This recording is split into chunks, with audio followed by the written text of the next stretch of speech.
Yeah, I don't remember a time when I wasn't building playgrounds. I was always building stuff for play. I grew up in the country, so we could dig holes and I built tree houses that were 30 feet in the air. It scared my parents to death. But I wish kids had that freedom now.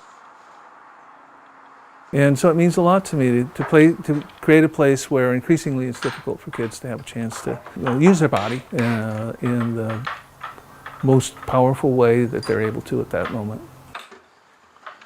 What does it mean to me to be a play designer? It gives my life meaning.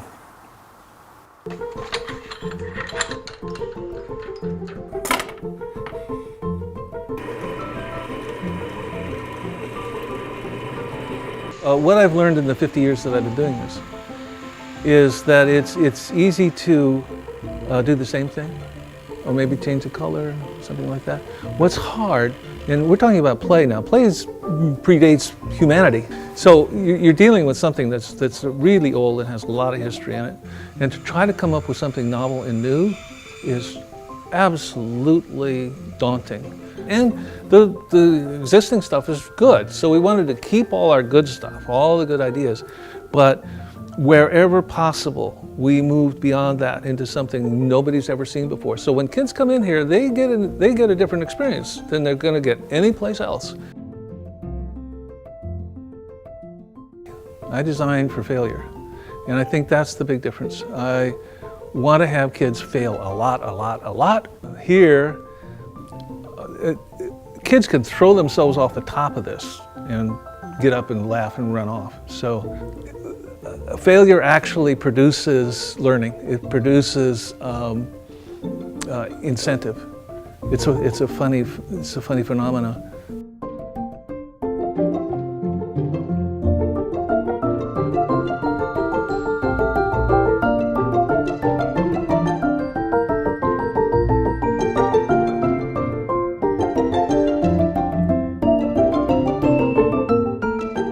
One of our goals was to be able to change the configuration so it was a novel experience. So on one hand, you have something that's extremely familiar, but it's different. So it re-engages. The term I use is complexification.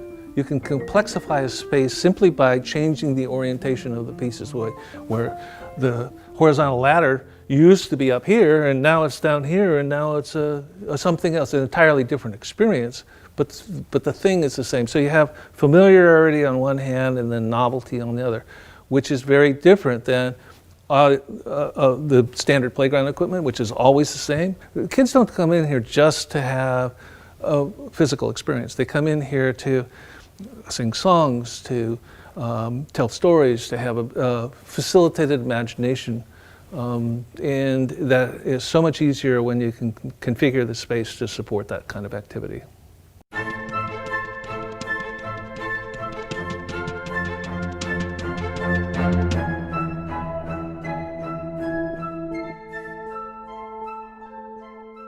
Play is driven by biology, and there are certain patterns to that, and that's why I use the term primal.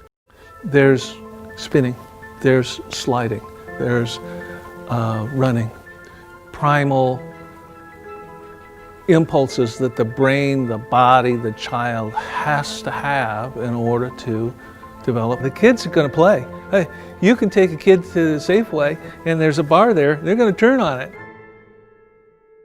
What I have to design for is to have the parents be willing to bring their kids in here.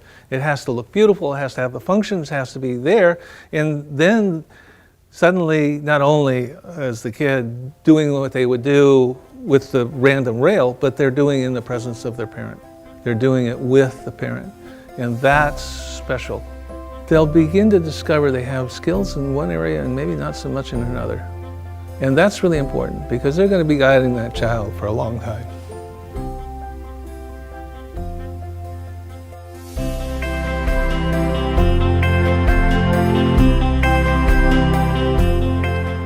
Our clients are really interested in a lifestyle.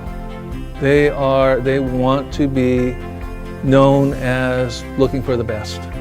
Now, I think that coming here is the best, and this stuff says, expect the best.